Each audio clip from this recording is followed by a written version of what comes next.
neste momento, Deus, através desta emissora, leva até você mais um programa de fé, com hinos, orações e uma palavra poderosa a seu favor. Fé para vencer o mundo. Somente crer, somente crer, tudo é possível, somente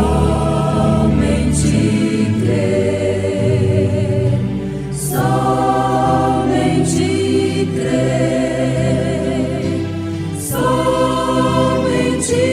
crer, tudo é possível, somente crer.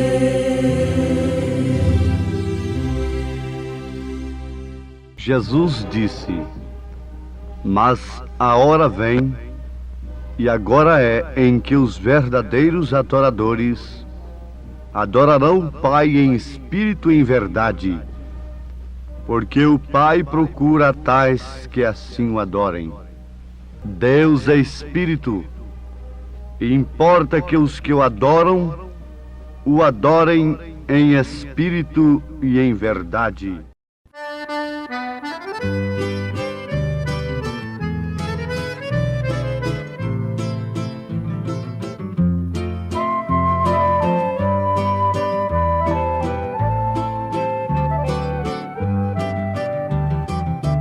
Eu creio num ser que faz estremecer o mundo e o céu. É santo e superno, de amor sempre eterno, e chama-se Deus.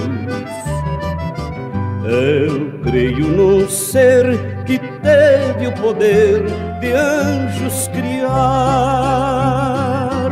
em uma expansão que a sua mansão os fez habitar. Eu creio num ser, senhor do poder, do tempo e progresso. O espaço formou e nele fundou o grande universo.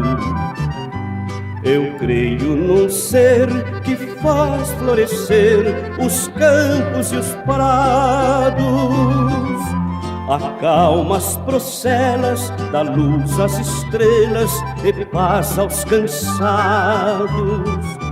Eu creio num ser que faz renascer as ervas do solo.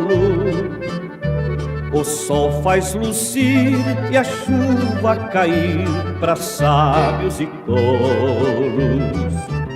Eu creio num ser fiel no dizer, no agir e no pensar. É justo e bondoso, é rei amoroso, ó glória sem par. Eu creio num ser que faz perecer o império do mal, destrói o pecado, humilha o exaltado, condena o carnal. Eu creio num ser que deu a morrer seu filho Jesus, o qual padeceu, seu sangue verteu por nós lá na cruz. Eu creio num ser que ensina a vencer a vil tentação, com força capaz detém Satanás na eterna prisão. Eu creio num ser que faz estremecer o mundo e o céu. É vivo e eterno, de amor sempre eterno, e chama-se Deus.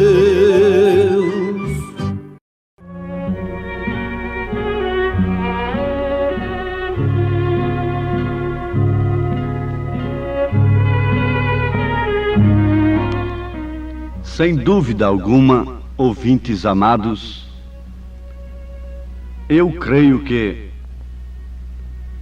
cada um de nós quer se aproximar mais de Deus. Ai daquele homem, ai daquela mulher que não sente a necessidade de se aproximar mais de Deus cada dia. Isto porque, assim como o afastamento é progressivo, segundo as Escrituras, também a aproximação é progressiva, até chegarmos à estatura de um varão perfeito. O mundo busca o seu auge, o seu apogeu, e nunca está satisfeito. Sempre quer mais, sempre quer uma coisa nova, sempre quer mais, porque aquilo não lhe serve mais.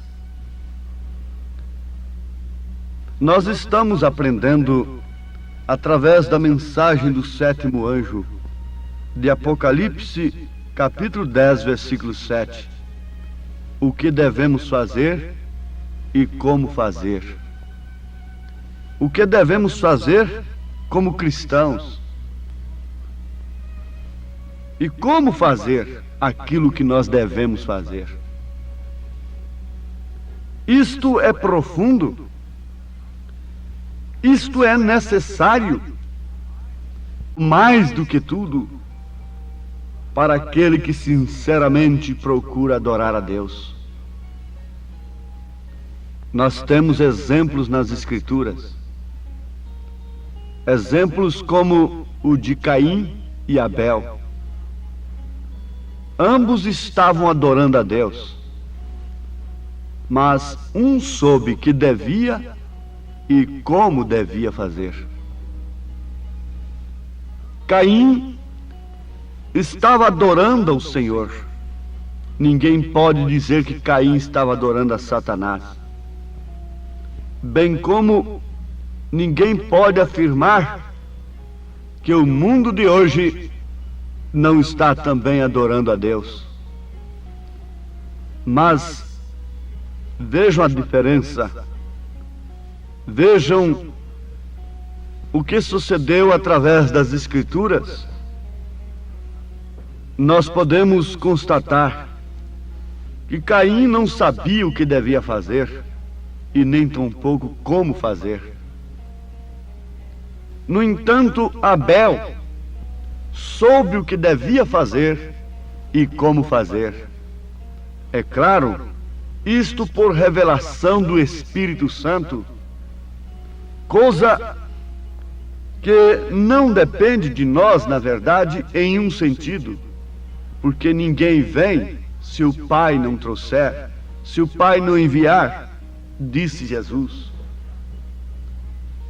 Inegavelmente, as Escrituras mostram para nós que existem aqueles cujas sementes são predestinadas desde antes da fundação do mundo, pela onisciência de Deus. O Senhor já escreveu seus nomes no livro da vida do Cordeiro.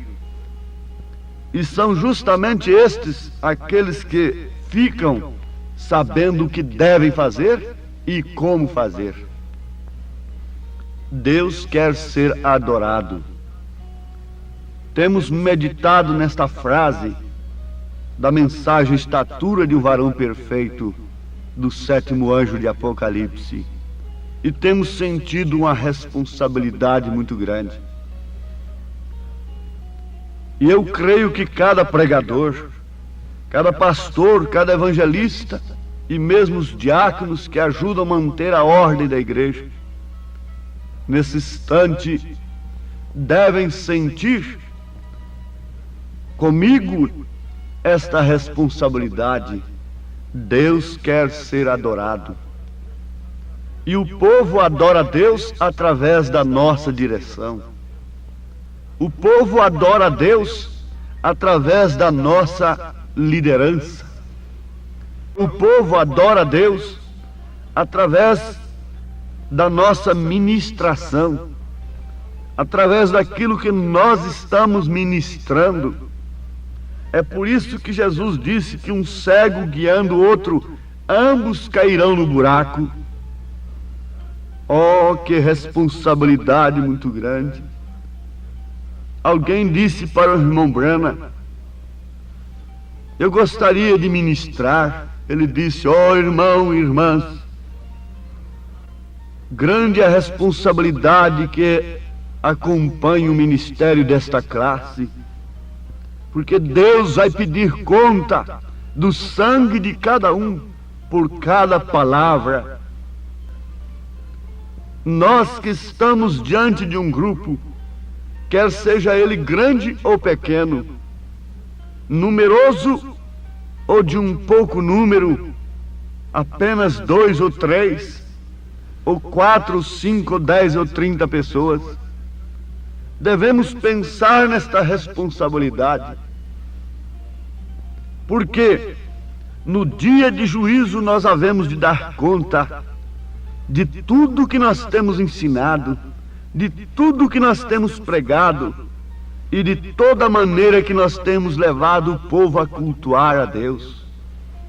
Deus quer ser adorado, mas Ele quer ser adorado no seu devido plano. Ele quer ser adorado como foi adorado por Abel. O nosso culto tem que se harmonizar com o plano de Deus. Pouco adianta minha eloquência, pouco adianta eu fazer o povo chorar e se emocionar. Qualquer um artista faz isto. Mas eu quero saber é se eu estou levando o povo a uma verdadeira adoração. Se eu estou levando o povo a fazer o que deve fazer, ensinando-o como deve fazer aquilo, como deve adorar a Deus. Alguém pode dizer: mas Jesus já nos ensinou que é em espírito e em verdade. Perfeitamente.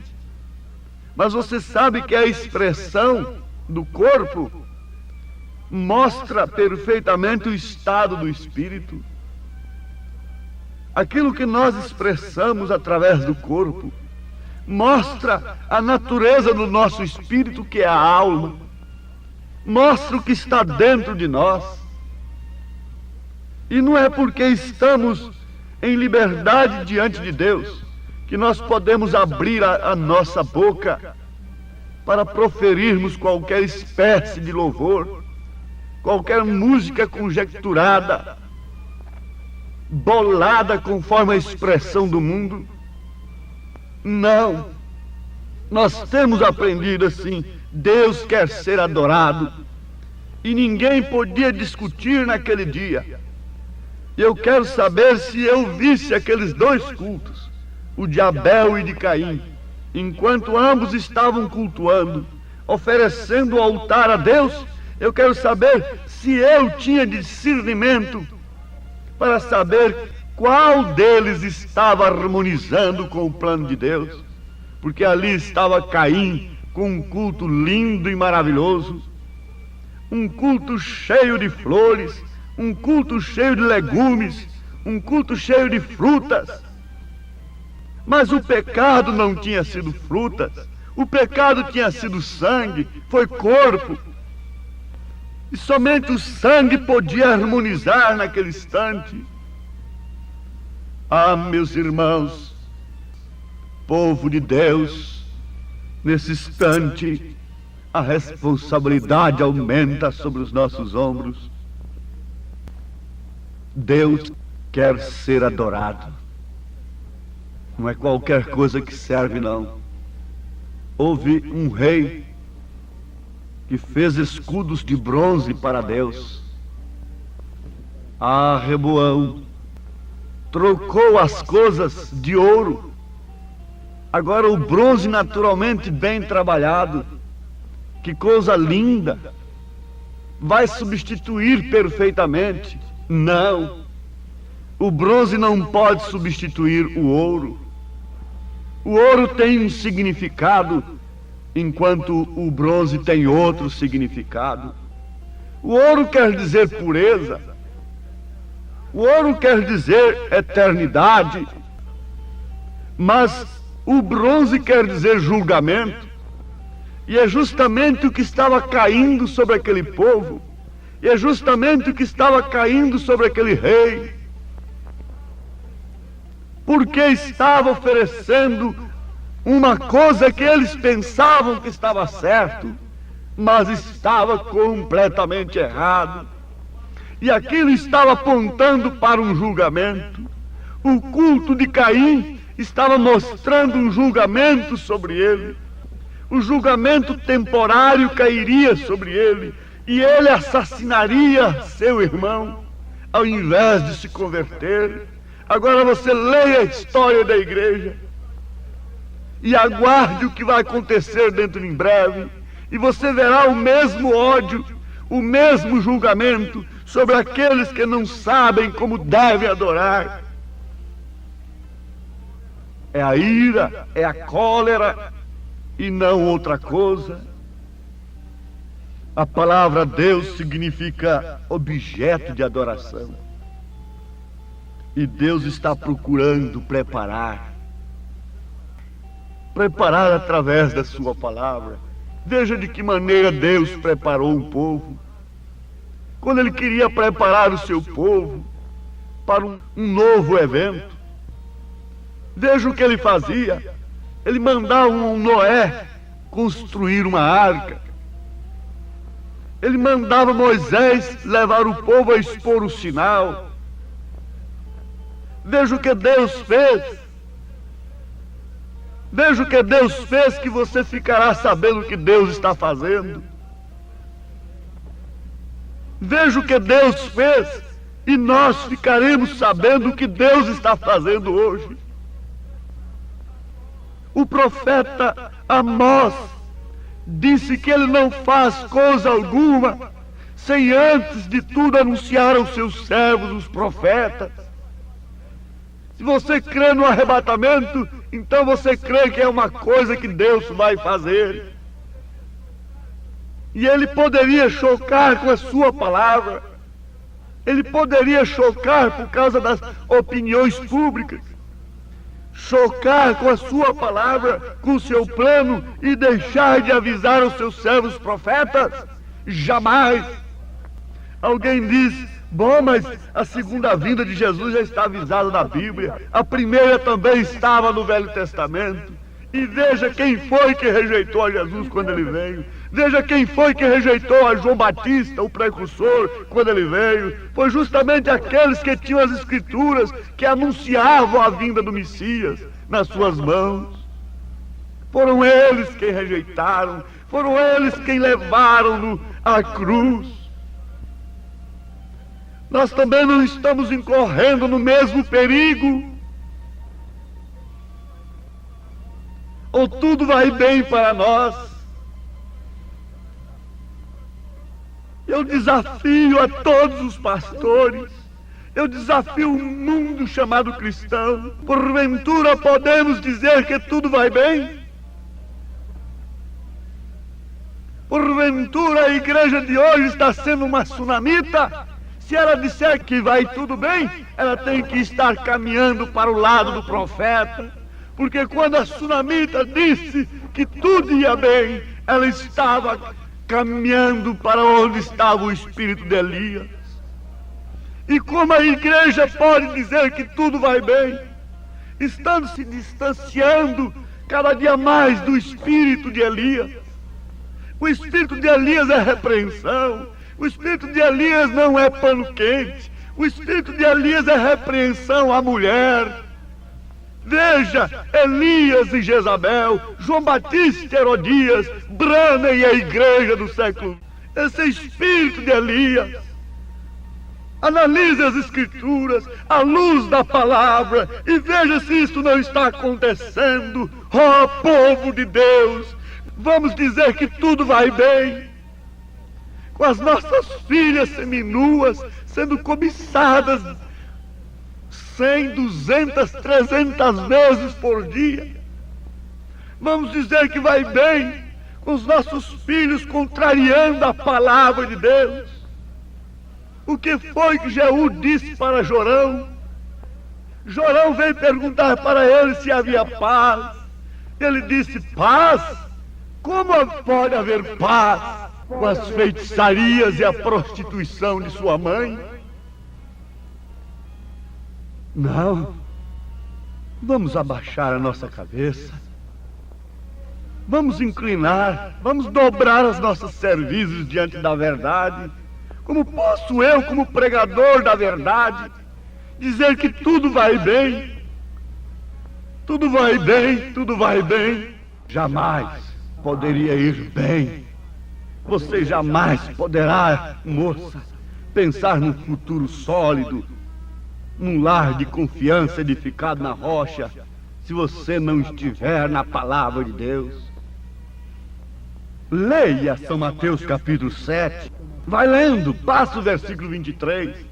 Veja qual foi o homem que edificou a sua casa na rocha. Foi aquele que ouviu estas palavras e a praticou. Como podemos nós pensar em coisas boas para amanhã, quando estamos numa falsa adoração? Se estivermos numa falsa adoração, fique sabendo, haverá um progresso, mas leia Gênesis e verá qual o resultado daquele progresso. Caim progrediu depois. Caim foi pai daqueles que se evoluíram, que se civilizaram. Mas veja depois o que veio, que foi que aquela civilização atraiu sobre o mundo. Foi o dilúvio, e é o mesmo que esta de hoje vai atrair sobre o mundo. Fogo, 2 Pedro capítulo 3. Se você quer tampar minha boca por causa desta verdade, homem, fique sabendo que antes disso taparam a de Pedro, mas no entanto ela está ecoando aí, ela está debaixo do seu braço e você não sabe. Leia 2 Pedro capítulo 3, é fogo para este mundo. E onde estará você? Onde estaremos nós? É tempo de voltarmos para Deus, ou nunca mais. Se não clamarmos hoje por misericórdia, com desespero pela luz da palavra, amanhã nós vamos clamar para os montes caírem sobre nós. Amanhã nós vamos pedir para os nossos edifícios belos caírem sobre nós. Amanhã nós vamos saltar dos nossos aviões. Amanhã nós vamos soltar bombas sobre nós. É isto que vai acontecer. Volte para Deus, porque nada adianta sem Deus, nada adianta sem a palavra, sem a revelação. Oh, meu eterno Deus, completa esta mensagem no meu coração. Eu quero ser um verdadeiro adorador, e creio que todos os meus ouvintes querem ser também verdadeiros adoradores. Em nome do teu Filho Jesus Cristo, unge esta palavra e que ela possa ficar ecoando em cada coração, produzindo o seu verdadeiro efeito. Em nome do teu Filho amado Jesus Cristo, nós te rogamos estas bênçãos. Amém, Senhor. Amém.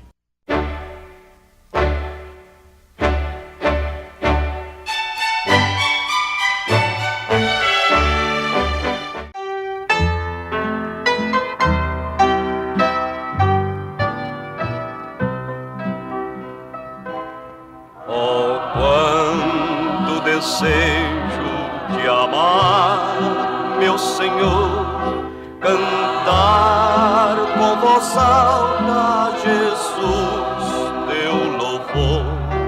E como eu quiser exaltar-te sem fim, porque tu morreste na cruz para mim.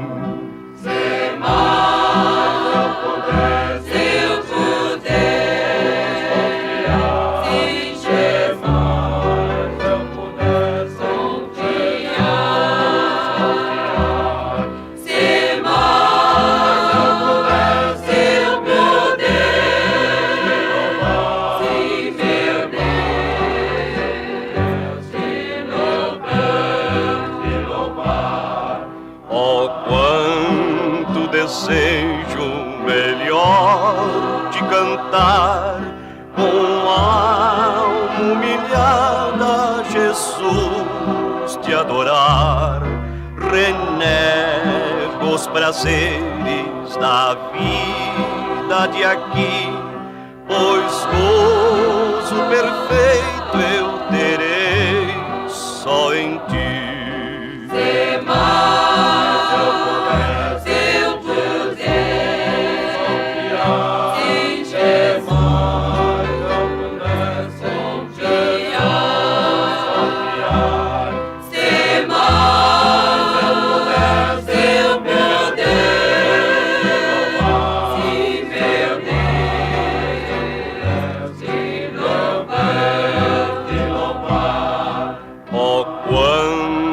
Desejo melhor de louvar com justo entusiasmo Jesus de exaltar. Ó, toma, te peço, meu vil coração, que humilde te entrega na grata oração. Se mais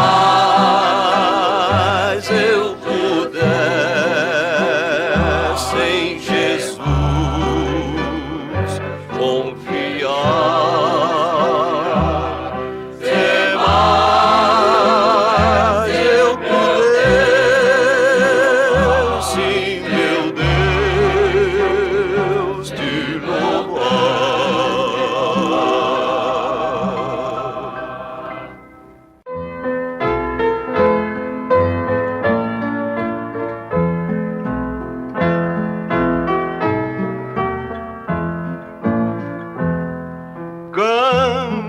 Convido, ó crente, doce será o cantar.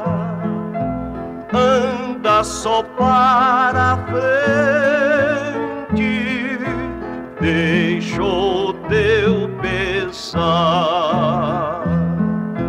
Canta nas noites tristes, canta no sol, na luz.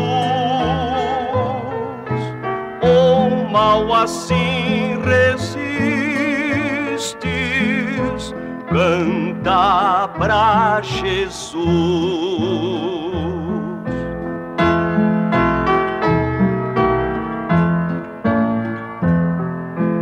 Canta com vida, ó crente,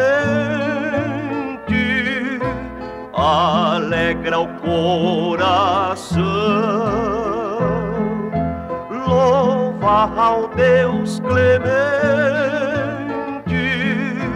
com feliz canção.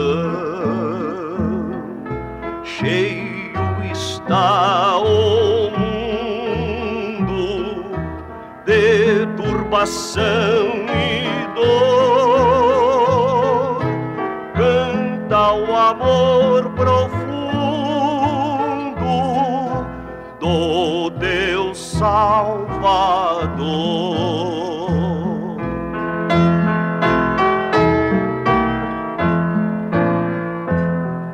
Canta com vida, ó crente, Deus teu socorro é. Guarda-te a mão potente, se tiveres fé. Cristo sim te levanta quando medroso estás, se confiando cantas seu amor.